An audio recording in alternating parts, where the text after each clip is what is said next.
and welcome to Dialogue. Since this summer, we have witnessed many high-level exchanges between China and the U.S., the world's two largest economies, signaling some positive movement in bilateral ties. Are China-U.S. ties entering a new phase? How should the two countries deal with the pressing economic and political differences between them? And can they work together to help diffuse the ongoing crises around the world? To find out more, I'm glad to talk with Dr. Gao Luft, a co-director of the Institute for the Analysis of Global Security, Zhou Bo, Senior Fellow from the Center for International Strategy and Security at Tsinghua University, and Warwick Powell, adjunct professor at the Queensland University of Technology and also the chairman of the Smart Trade Networks. That's our topic. I'm Xu Qinduo.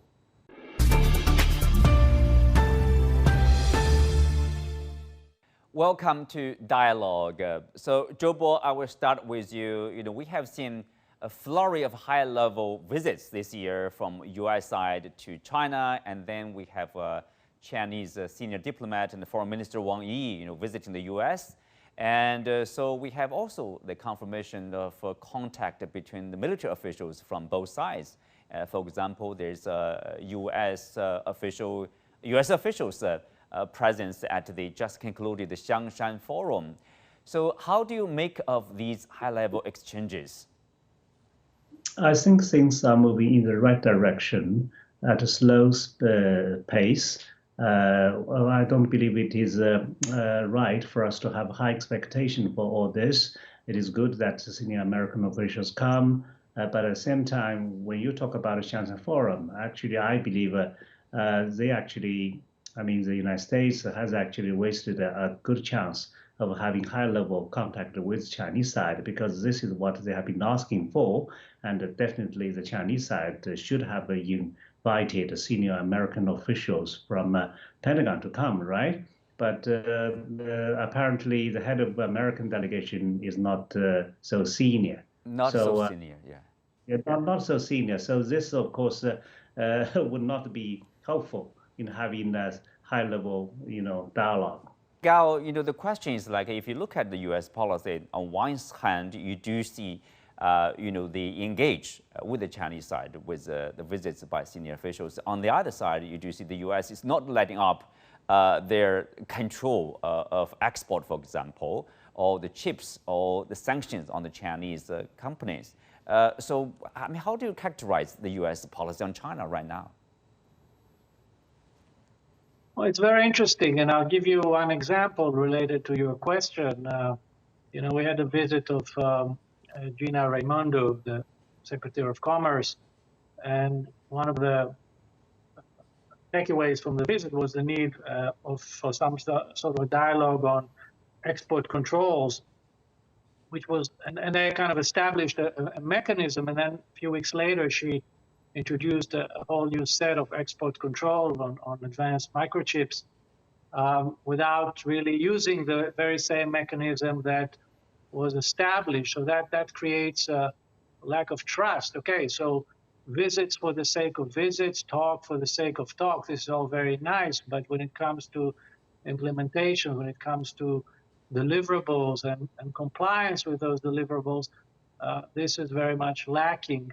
And that doesn't leave a good taste in everybody's mouth, and quite frankly, lack of interest in pursuing talk for the sake of talk. Mm-hmm. Well, let's say, for the talks, it's a surface, touching the surface of the relationship, but it's not really something substantial. But Warwick, if you look at the recent development, for example, in the media, some would say, the biggest U.S. delegation of agriculture is participating in the Chinese International Import-Expo in Shanghai. This is the first time, actually, for the participation from the U.S. side at the federal government level. Does this mean a step forward beyond the surface of talk for talk's sake?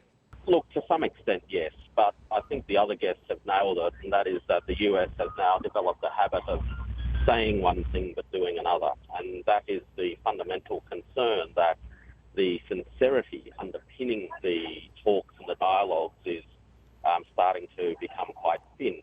Now, in terms of participating in the Import-Export Expo, it is clearly in the American economic interest to continue to have access to the Chinese market for many of American exports, because the trade surplus deficit relationship means that the US does need to export more to bring that back closer to balance.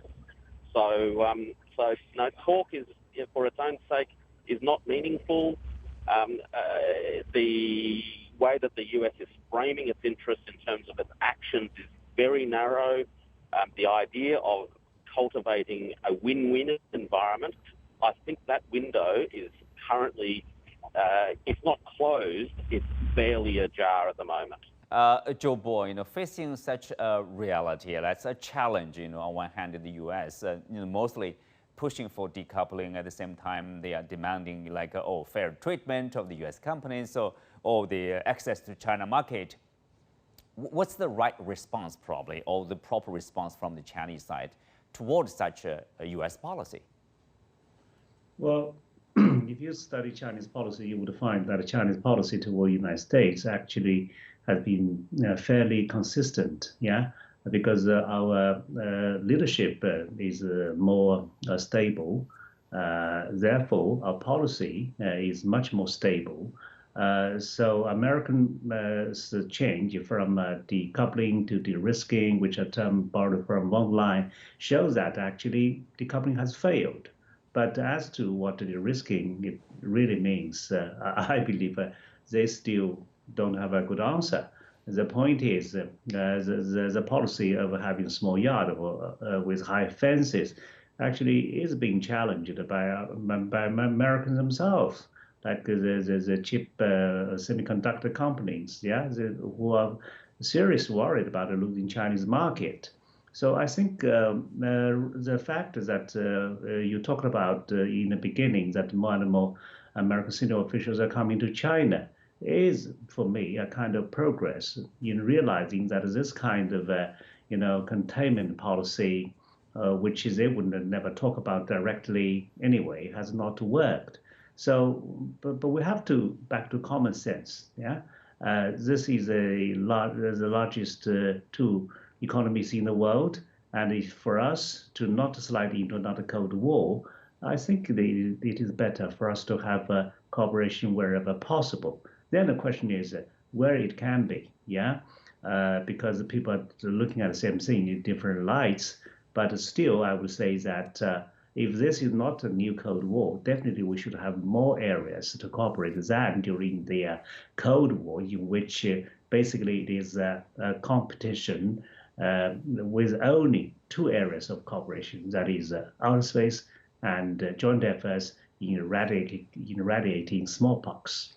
Well, Zhou Bo, with that being said, the Chinese policy toward the U.S. seems to be, surrounding the keyword like patient, being patient, to wait for the U.S. to come back to common sense or to bring back on the right track of the relationship. Is that a proper description of the Chinese response to the U.S. That's, there's a lot of hostility toward China? I think so. I think it is more just like a Taiji strategy, So you don't become unnecessarily aggressive, because you have to understand the American mentality. This is the country that believes it is the city upon the hill, that it is indispensable, and for them to see the reality that the U.S. economy now is only one-fourth of the world compared to half of the world after the Second World War, and that the Western liberal democracy is in steady decline, for the last 17 years. There is a time needed, for them to make, a change in the mentality. I think eventually common sense would prevail. Common sense would prevail. Speak of that, this former Russia advisor to then President Trump, Fiona Hill, she recently said in an interview that the U.S. should try a Nixon on China, quote, effort to reduce animosity.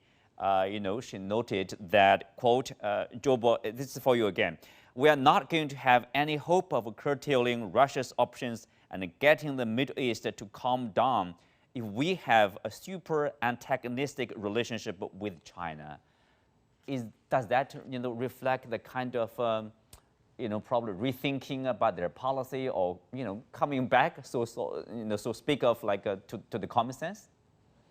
No, I don't think it is possible for Biden to make a U-turn of his policy because he's widely accused to be weak on China.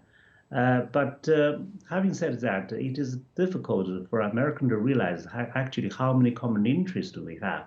For example, in the Middle East, where the war is going on, I believe China and the U.S. have two most important common interests. That is the two-state solution that is supported by both China and the United States, and the Iranian nuclear issue.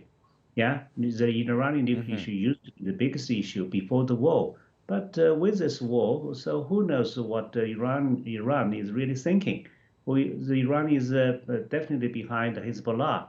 So would they allow Hezbollah to open another front in the north, or would Iran just join the war itself if there is a conflagration of the worsening situation?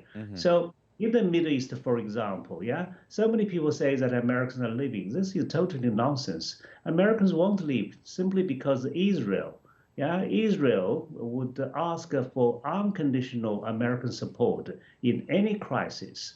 But China's interest is not, conflicting with American interest. Yeah, we are happy to see Abraham Accord that was actually mediated by Donald Trump. And they should not be unhappy about China's successful mediation in the Iranian Saudi, diplomatic ties. Yes. So I think we have plenty of room for cooperation. Let's have a short break. We'll be back right after this.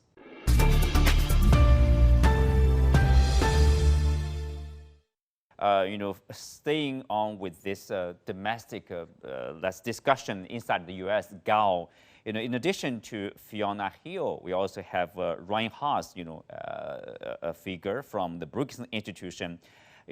He questioned in the Foreign Affairs article the U.S. policy on China, saying it lacks a clear purpose, and he argues for that Washington's goal should to keep China entangled in the existing international system instead of isolating China. I wonder what do you make of that, all those the discussion, recent discussion inside the U.S.? Well, look, there are many views on the various degrees of the various temperature that should characterize the relations. But I must say that the think tank dwellers are not the ones that are setting the tone here. I'll try to summarize the situation. We have a president who is quite weak and very unpopular and is very afraid of his own shadow. And he's constantly under pressure by an extremely belligerent Congress that is pinning him and pushing him into a position that is much more adversarial than it really needs to be. So this is the problem, and I think that people who are outsiders to this and watching, of course, they can have their views, but at the end of the day, it is the administration and it's Congress that are making those choices, and I feel that Congress has too much damaging influence on U.S. foreign policy at the moment. That includes not only China, but I hear senior senators calling for the U.S. to go to war against Iran all of a sudden, and continuing to pour endless resources into the war in Ukraine. This is not really a rational outlook of what's happening in the world. And with this kind of driving forces, I don't see that reason can prevail in going forward, especially not with an administration that is effectively fighting for its life. We do see, there are, say, U.S. supported, I would call it, the challenges from the Philippines, for example, in the South China Sea, because the U.S. is standing behind the Philippines, and we do see more disputes or rising tension in that region. how dangerous is there? I mean, do you see risks in that area, risks that may have China and the U.S. Confront each other, even militarily? No, I don't think so.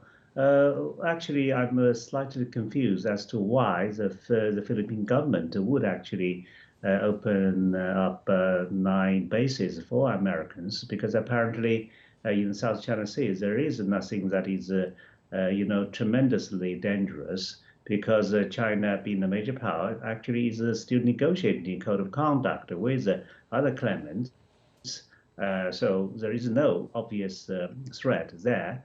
And between Philippines and China, actually, it might be ironic for me to point out the 2 facts. That is, actually, it is the Filipinos who actually used force against the Chinese. First, in 2000, when they killed Chinese fishermen from Highland Island. The second time in 2013, when they killed the Chinese fishermen from Taiwan.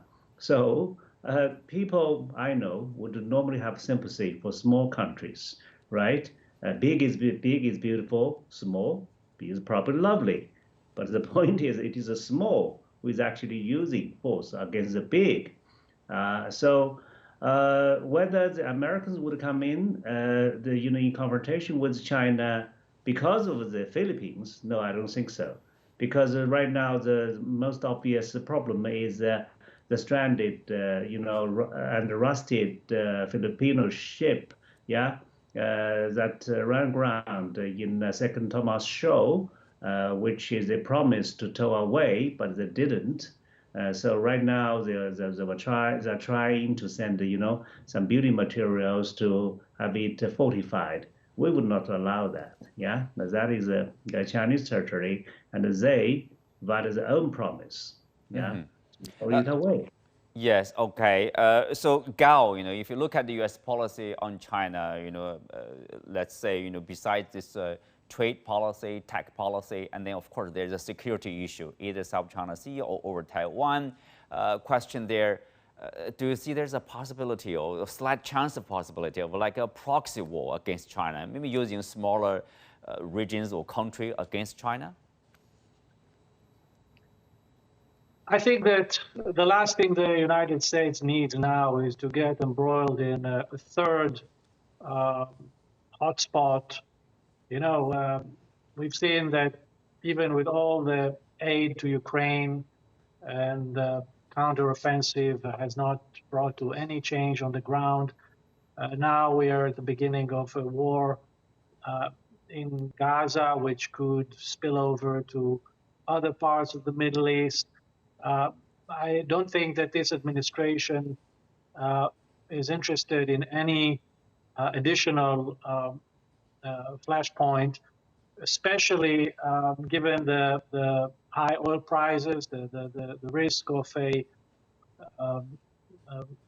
some energy crisis in an election year, the fact that it is being already overstretched, that there are serious ammunition problems that nobody is really talking about, but believe it or not, the world is running out of weapons production capability, or at least ammunition production capabilities. And so I don't think that they are actively seeking a proxy war or a third front of any kind. But as we know in real life, you may not be interested in war, but war is interested in you. And that kind of situation can give all kind of actors, whether it is the North Koreans or in other parts of the world, in West Africa, the sense that the U.S. and its allies are overstretched and are too busy elsewhere, and that could whet their appetite to do some things in their own regions, and that will force the U.S. again into additional interventions. All of this needs to be put in the context of the politics. We are entering an election year with a president that is highly unpopular and is already, in most polls, is behind his opponent. So this is not a good opening picture for election year, and I think that Biden will want to make sure that the economy stays afloat and that he can contain the various fires that may erupt elsewhere in the world. But Gao, isn't it more dangerous, in terms of this? You talked about the upcoming general election in the United States. When it comes to the campaign trail, I mean, the candidates they will be competing to show who is tougher on China. Do you see there's any danger in terms of China-U.S. relationship there? Well, the body politics will remain the same, no question. But I think that both sides don't have a fundamental interest in changing the status quo, both in Taiwan. Taiwan is entering elections too soon. So I think that a lot will be decided. I think everybody's sort of in a wait and see mode to see what this election will produce, what kind of political configuration will emerge in Taiwan. And again, we are only in week 4 of a new war in the Middle East that is tremendously dangerous. And it's dangerous not only because of U.S. involvement in the region, and unlike in Ukraine, the U.S. here cannot fall back on NATO. In Ukraine, you have all these NATO countries behind you, but here, if the U.S. gets involved, it gets involved alone. So I really don't think that anybody at the Pentagon or at the Department of State is interested in aggravating the situation or picking up fights with China in ways that can inflame the Indo-Pacific. Mm-hmm. But again, that doesn't mean that it cannot happen. There are too many places, too much room for miscalculation, for ships colliding into each other, planes colliding into each other, things of this nature that could escalate very quickly. Mm-hmm. And then nobody knows how to come off the tree. And with the absence of military-to-military dialogue, that makes things even more dangerous. Well, it's always good, I would say better for the two largest economies to engage with each other, or even better for them to cooperate with each other to deal with some of the hot spots. Zhou Bo earlier mentioned about the Gaza crisis. You said about the common interest between China and the U.S. Seems there's no reason for them not to work together. But what we have heard is, from Washington, the complaint about the Chinese or lack of the Chinese support to Israel. Do you think the U.S. will accept such a scenario in which China and the U.S. will work together for the stability of this region? I really don't know how Americans will think about it, but I hope my opinion expressed in South China Morning Post might make them really think in this regard. Yeah, because you see, all other major powers have some limits in the Middle East. China being the only country that actually befriends everybody. Right now, Russia buys drones from Iran, right? So therefore, it won't be trusted by Israel. But United States giving full support to Israel, how can it be trusted by the Arab world, right? And the EU is totally divided because of the protest here and there by Muslims. So I believe China has a positive role to play, but China alone cannot work, So in this regard, I believe China is, standing ready to cooperate with anyone to make the situation coming down, because China really is not a beneficiary of the war anywhere, not in the Ukraine, not in the Middle East. Why? Because China's interests now are ubiquitous. Yeah, the war in Ukraine affects Chinese interests, and this war in the Middle East at least has put up the price of the oil, yeah, which would become much more expensive for China. So what is the use of such wars for us? Mm-hmm.